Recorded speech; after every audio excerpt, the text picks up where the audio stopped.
Hello student, online classes में आपका स्वागत है। आज आपके सामने एक नया टॉपिक लेकर के आए हैं। क्या आप जानते हैं जज और मजिस्ट्रेट में क्या अंतर होता है? डिफरेंसेस बिटवीन जज एंड मजिस्ट्रेट। तो आज हम लोग दोनों के संदर्भ में अध्ययन करेंगे। पहला देखेंगे इसमें केसेस क्या क्या हैं, टाइप्स ऑफ केसेस, यानी उसको समझेंगे। उसके बाद जो है आगे जानेंगे कि जज और मजिस्ट्रेट में क्या अंतर होता है। तो दो टाइप्स के केसेस होते हैं कोर्ट में। सिविल केसेस, जिसे हिंदी में व्यवहार मामले कहते हैं, उर्दू में दीवानी मामले कहते हैं। सेकंड है क्रिमिनल केसेस, जिसमें हिंदी में दांडिक मामले कहते हैं और उर्दू में फौजदारी मामले कहते हैं। तो दो टाइप्स के केस होते हैं और दोनों केस में अलग अलग मामले होते हैं। जैसे दीवानी मामले में सामान्य, जैसे ज़मीन से संबंधित कोई विवाद है, कोई कॉपीराइट से संबंधित कोई मामला है, तो सिविल केसेस में चलाए जाते हैं। क्रिमिनल केसेस क्या है, जिसमें हत्या है, डकैती है, तो इस तरह के केसेस किस में चलाए जाते हैं, तो ये सब क्रिमिनल केसेस में आते हैं। तो दो प्रकार के केसेस होते हैं, एक सिविल केसेस और दूसरा क्रिमिनल केसेस।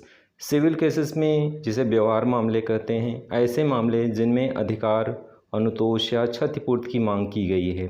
कहने का तात्पर्य है कि अगर आप सिविल केसेस में केस करते हैं तो उसमें आप इन चीज़ों की डिमांड करते हैं। क्रिमिनल केसेस में दांडिक मामले जिसे कहते हैं, ऐसे मामले जिसमें अपराध का प्रावधान है, दंड की मांग की गई है। तो कहने का मतलब है क्रिमिनल केसेस में जैसे कोई हत्या है, डकैती है, चोरी है, तो उसमें इन सब चीज़ों का प्रावधान है। सिविल केसेस जो व्यवहार मामले हैं, इसकी सुनवाई सिविल जज करता है, जिसे व्यवहार न्यायाधीश कहते हैं। तो इस तरह से सिविल केसेस में न्यायाधीश को व्यवहार न्यायाधीश कहा जाता है।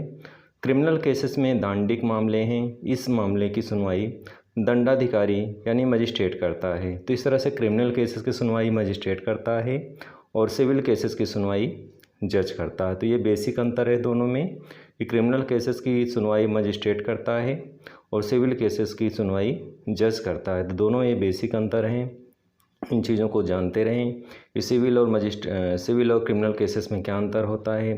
तो जज और मजिस्ट्रेट दोनों लोअर कोर्ट में बैठते हैं, ज़िले की सबसे नीचे के न्यायालय में बैठते हैं दोनों, और इस तरह से एक मजिस्ट्रेट के रूप में होता है और एक जज के रूप में होता है।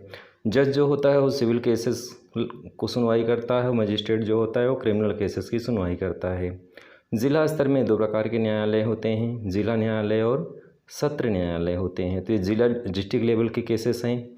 जैसे अभी आपने जो मजिस्ट्रेट और जज के बारे में सुना, वो लोअर कोर्ट की बात है, यानी ज़िला न्यायालय से छोटे न्यायालय में दोनों होते हैं।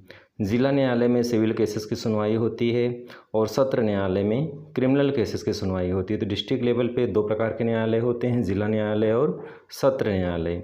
सिविल केसेस की सुनवाई जिला न्यायाधीश करता है और क्रिमिनल केसेस की सुनवाई सत्र न्यायाधीश करता है। तो इस तरह से दो प्रकार के केसेस होते हैं और दोनों के अलग अलग डिस्ट्रिक्ट लेवल पे नाम दिए गए हैं, एक सिविल केसेस और दूसरा क्रिमिनल केसेस। दोनों को ही जज कहा जाता है, यानी डिस्ट्रिक्ट लेवल पे दोनों जज होते हैं, लेकिन डिस्ट्रिक्ट लेवल के नीचे जो लोअर कोर्ट होता है ज़िले के अंदर, प्रत्येक ज़िले में, तो उसमें मजिस्ट्रेट होता है और एक जज होता है। तो लोअर कोर्ट में जज और मजिस्ट्रेट होते हैं। उसके बाद जो ऊपरी अदालत है ज़िला न्यायालय, उसमें दोनों को जज कहा जाता है, भले सिविल केसेस हों या फिर क्रिमिनल केसेस हों। उच्च न्यायालय या उच्चतम न्यायालय के न्यायाधीश को न्यायमूर्ति कहते हैं।